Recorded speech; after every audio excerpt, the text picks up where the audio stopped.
नमस्कार दोस्तों, मैं डॉक्टर आनंद अपने YouTube channel online sociology by doctor Anand में एक बार फिर से आपका स्वागत है।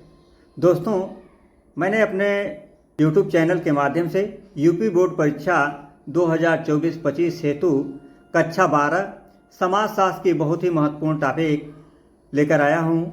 यह टॉपिक है सामाजिक विषमता एवं बहिष्कार। इसका फर्स्ट पार्ट जो है कि अपलोड हो चुका है तथा इसका सेकेंड पार्ट आपके सामने लेकर आया हूं। तो आइए देखते हैं आज का पहला सवाल। 16वां सवाल है, भारत में निर्धनता का प्रमुख कारण क्या है? तो यह यूपी बोर्ड परीक्षा 2020 में यह प्रश्न पूछा जा चुका है कि भारत में निर्धनता का प्रमुख कारण क्या है। तो इसका जो सही आंसर है वह है डी, रोजगार परक शिक्षा का अभाव। रोजगार परक शिक्षा का अभाव ही भारत में निर्धनता का प्रमुख कारण है। तो यह बहुत ही महत्वपूर्ण प्रश्न है जो यूपी बोर्ड परीक्षा 2020 में पूछा गया है। तो आइए देखते हैं अगला सवाल। 17वां सवाल, अनुसूचित जातियों की प्रमुख समस्या है। तो यह बहुत ही महत्वपूर्ण प्रश्न है जो कई बार यूपी बोर्ड परीक्षा में पूछा गया है। तो इसका जो सही आंसर है वह है ऑप्शन ए, अस्पृश्यता की समस्या। अनुसूचित जातियों की जो प्रमुख समस्या है वह अस्पृश्यता की समस्या है। अस्पृश्यता के संबंध में भारतीय संविधान के अनुच्छेद 17 में इसका उल्लेख किया गया है। तो ये बहुत महत्वपूर्ण है और यूपी बोर्ड परीक्षा 2025 में पूछे जाने की संभावना है कि अस्पृश्यता अपराध अधिनियम जो है कब पारित हुआ और किस अनुच्छेद में है। तो यह अनुच्छेद जो है कि 17 है और अस्पृश्यता अपराध अधिनियम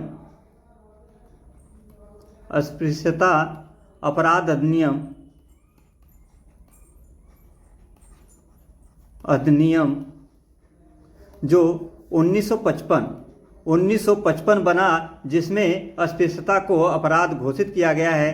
तो यह जो है कि 1 जून 1955 को यह लागू हुआ। तो पूछा जा सकता है कि अस्पृश्यता अपराध अधिनियम 1955 कब लागू हुआ। तो छात्रों इसे याद कर लीजिएगा कि 1 जून 1955 को अस्पृश्यता अपराध अधिनियम लागू हुआ। जो यह अस्पृश्यता अपराध अधिनियम 1955 जो बना, इसमें जो है कि 1976 ईस्वी में संशोधन हुआ और इसका नाम बदल करके नागरिक अधिकार संरक्षण अधिनियम 1976 बना दिया गया। तो छात्रों इसे याद कर लीजिएगा कि अस्पृश्यता अपराध अधिनियम जो 1955 बना वह 1 जून 1955 को लागू हुआ तथा 1976 में से संशोधन करके इसका नाम बदल दिया गया, नागरिक अधिकार संरक्षण अधिनियम 1976 बता दिया गया। तो यह बहुत ही महत्वपूर्ण प्रश्न है जो यूपी बोर्ड परीक्षा 2025 में पूछे जाने की पूरी संभावना है। तो इसे याद कर लीजिएगा। अगला प्रश्न, पूर्वाग्रह होता है। तो यूपी बोर्ड परीक्षा 2023 में पूछा गया है कि पूर्वाग्रह होता है। तो इसका जो सही आंसर है वह है सी, ए और बी दोनों। यानी पूर्वाग्रह जो होता है नकारात्मक भी होता है और सकारात्मक होता है। वास्तव में पूर्वाग्रह होता क्या है कि एक समूह के सदस्यों द्वारा दूसरे समूह के बारे में जो पूर्व में जो उनकी जो विचारधारा है, जो व्यवहार है, जो उनके कल व्यवस्था है, उसके अनुसार वो करते हैं। 18वां सवाल, पूर्वाग्रह होता है। तो ये यूपी बोर्ड परीक्षा 2023 में पूछा गया है कि पूर्वाग्रह होता है। तो इसका जो सही आंसर है वह है सी, ए एवं बी दोनों। यानी पूर्वाग्रह हमेशा नकारात्मक भी होता है और सकारात्मक होता है। तो यूपी बोर्ड परीक्षा 2023 में यह पूछा गया है। तो पूर्वाग्रह होता क्या है?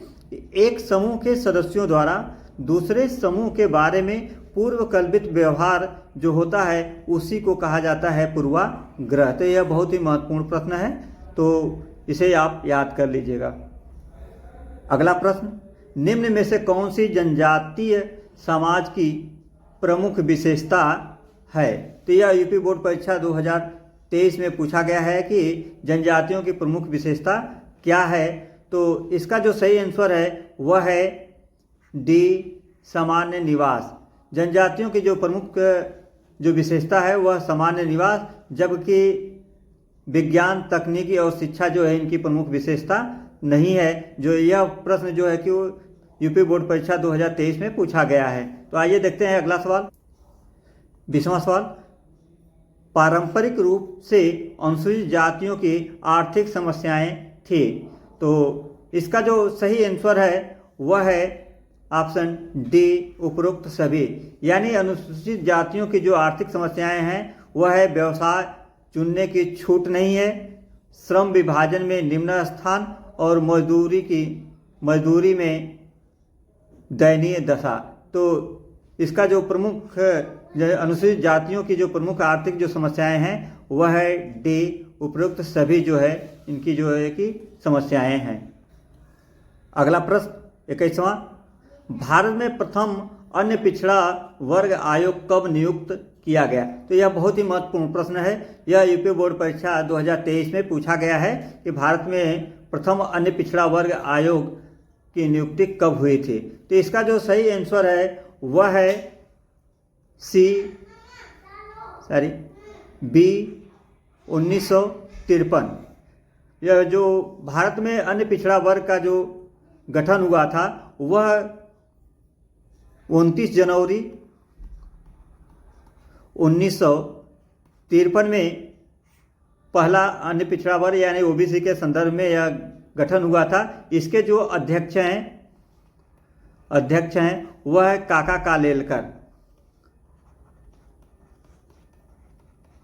काका कालेलकर। इन्होंने अपनी जो रिपोर्ट है वह 30 मार्च 1955 को इन्होंने किसको सौंपा, भारत सरकार को, केंद्र सरकार को सौंप दिया।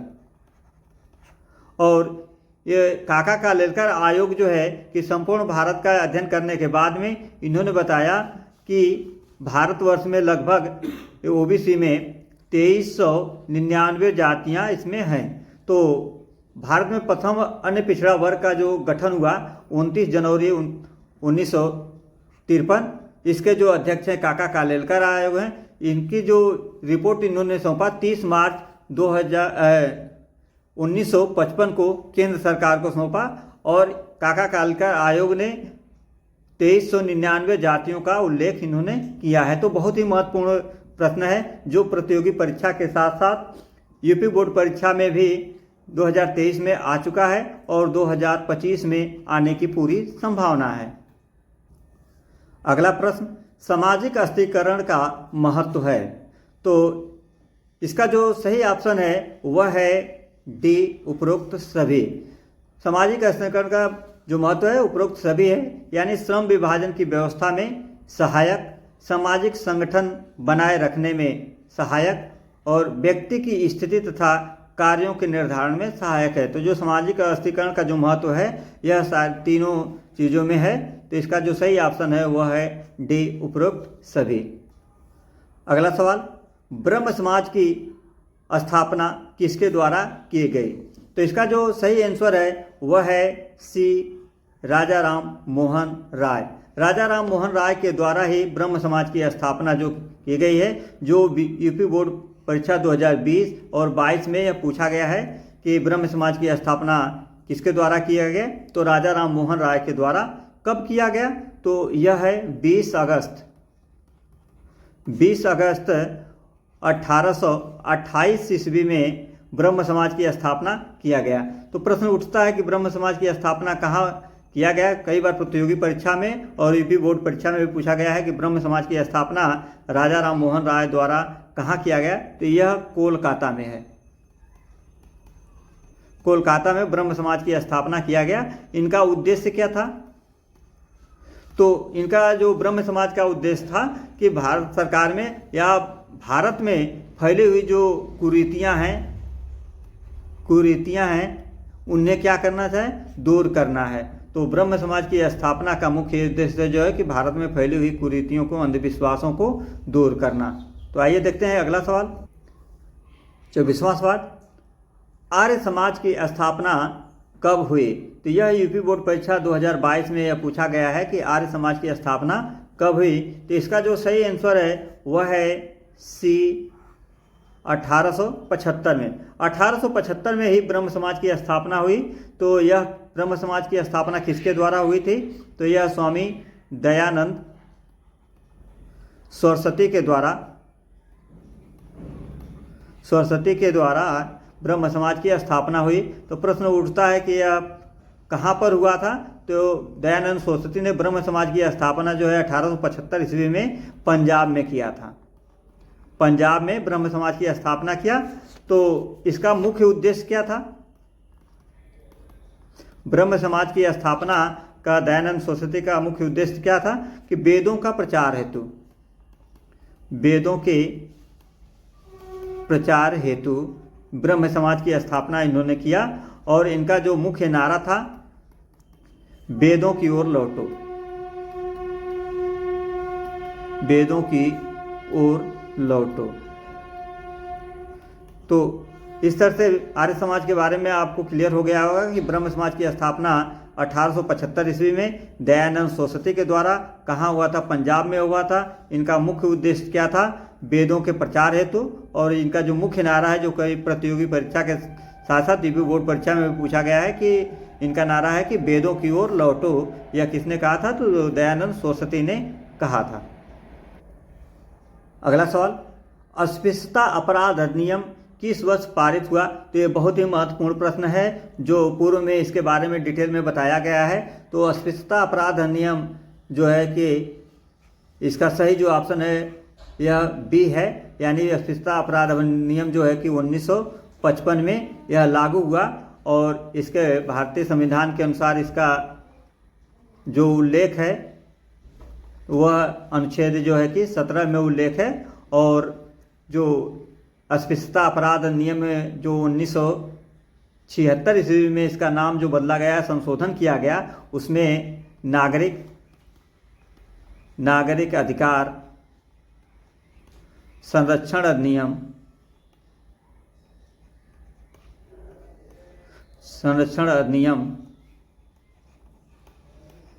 1976 बनाया गया। तो यह बहुत ही महत्वपूर्ण प्रश्न है। अगला प्रश्न है, सामाजिक स्त्रीकरण का तात्पर्य है? तो यह यूपी बोर्ड परीक्षा 2024 में प्रश्न ये पूछा गया है कि सामाजिक स्त्रीकरण का क्या तात्पर्य है। तो इसका जो सही आंसर है वह है बी, सामाजिक असमानता। सामाजिक असमानता के कारण ही सामाजिक स्त्रीकरण उत्पन्न होता है। तो आइए देखते हैं अगला सवाल। अगला सवाल है, एक समूह के सदस्यों द्वारा दूसरे समूह के बारे में पूर्व कल्पित विचार या व्यवहार होता है। तो यह यूपी बोर्ड परीक्षा 2023 में और 24 में कंटिन्यू यह पूछा गया है कि एक समूह के सदस्यों द्वारा दूसरे समूह के बारे में जो पूर्व कल्पित जो इनके विचार हैं और व्यवहार जो होते हैं उसे क्या कहते हैं। तो इसका जो सही आंसर है वह है सी, पूर्वाग्रह। पूर्वाग्रह ही है जो एक समूह के सदस्यों द्वारा दूसरे समूह के बारे में जो पूर्वकल्पित विचार और व्यवहार होता है उसी को पूर्वाग्रह कहा जाता है। अगला क्वेश्चन है, अन्यथा सक्षम वर्ग की विषमता एवं बहिष्कार के लिए जिम्मेदार कौन है। तो यह यूपी बोर्ड परीक्षा 2022 में पूछा गया है कि अन्यथा सक्षम वर्ग की विषमता एवं बहिष्कार के लिए जिम्मेदार कौन है। तो इसका जो सही आंसर है वह है ए, सामाजिक व्यवस्था का दृष्टिकोण। सामाजिक व्यवस्था का दृष्टिकोण ही है अन्यथा सक्षम वर्ग की विषमता एवं बहिष्कार के लिए जिम्मेदार है। तो आइए देखते हैं अगला सवाल। अगला प्रश्न है, सामाजिक स्त्रीकरण का वह स्वरूप कौन सा है जिसमें व्यक्ति की स्थिति जन्म से ही निर्धारित होती है। तो यह बहुत ही महत्वपूर्ण प्रश्न है। तो आइए देखते हैं इसका जो सही आंसर है वह है ए, जातिगत स्त्रीकरण। जातिगत स्त्रीकरण में वह होता है जिसमें व्यक्ति एक बार जन्म ले लेता है जिस जाति में वह जीवन पर्यंत बना रहता है। तो सामाजिक स्त्रीकरण का वह स्वरूप कौन सा है जिसमें व्यक्ति की स्थिति जन्म से निर्धारित होती है। तो वह है जाति स्त्रीकरण। तो यह बहुत ही महत्वपूर्ण सवाल है जो यूपी बोर्ड परीक्षा 2023 में आने की पूरी संभावना है। तो आइए देखते हैं अगला सवाल।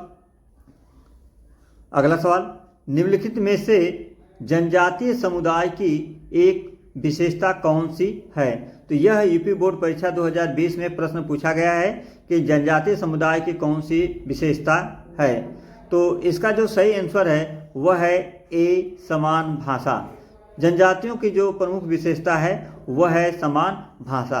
तो मित्रों, अगर मेरे द्वारा बताए गए समझाए गए अगर आपको अच्छा लगता है तो मेरे channel online sociology by doctor Anand को लाइक करें, सब्सक्राइब करें और मित्रों को शेयर करें। धन्यवाद।